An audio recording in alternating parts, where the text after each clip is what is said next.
Yesterday we heard Jesus' excruciating, heart-rending prayer from the Garden of Gethsemane, and today we have the solitude of the cross. Starting in Matthew 27 at verse 32. As they went out, they came upon a man from Cyrene named Simon. They compelled this man to carry his cross. And when they came to a place called Golgotha, which means place of a skull, they offered him wine to drink mixed with gall. But when he tasted it, he would not drink it. And when they had crucified him, they divided his clothes among themselves by casting lots. Then they sat down there and kept watch over him.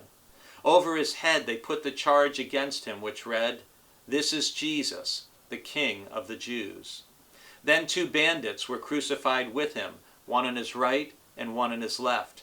Those who passed by derided him, shaking their heads and saying, "You who would destroy the temple and build it in 3 days, save yourself. If you are the Son of God, come down from the cross." In the same way the chief priests also, along with the scribes and elders, were mocking him, saying, "He saved others, he cannot save himself. He's the King of Israel. Let him come down from the cross now, and we will believe him.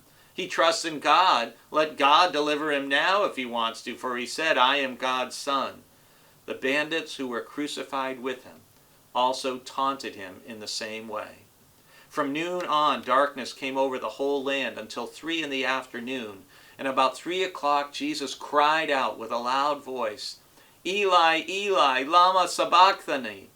That is, my God, why have you forsaken me?" When some of the bystanders heard it, they said, "The man is calling for Elijah." At once one of them ran and got a sponge, filled it with sour wine, put it on a stick, and gave it to him to drink. But the other said, "Wait, let us see whether Elijah will come to save him." Then Jesus cried again with a loud voice, and he breathed his last. What a horrendous scene to picture. Jesus crucified on a cross in agony, and people mocking him. And one of the things that always strikes me is, if you remember from Matthew chapter 4 in the sermon this past Sunday, how the adversary attacked Jesus at the point of his identity, twice saying, "If you are the Son of God." And here also, on the cross, dying, he gets mocked in a similar way. If he is God's son, if he is the King of Israel, if you will. And the irony is, if Jesus had come down from the cross, he wouldn't have been the king that God sent, a suffering Messiah.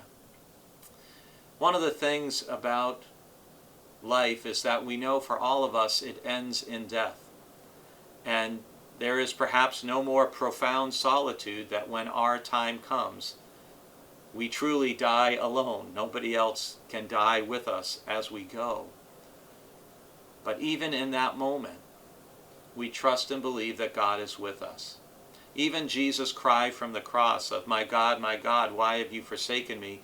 we know is the first opening words of Psalm 22, which is a lament. It's a psalm about great suffering and being mocked and derided, just as Jesus is on the cross. But even Psalm 22 ends up in an affirmation of trust and faith and belief that God will ultimately deliver his own. And that is also true for us, even through the transition from life and death to the life to come.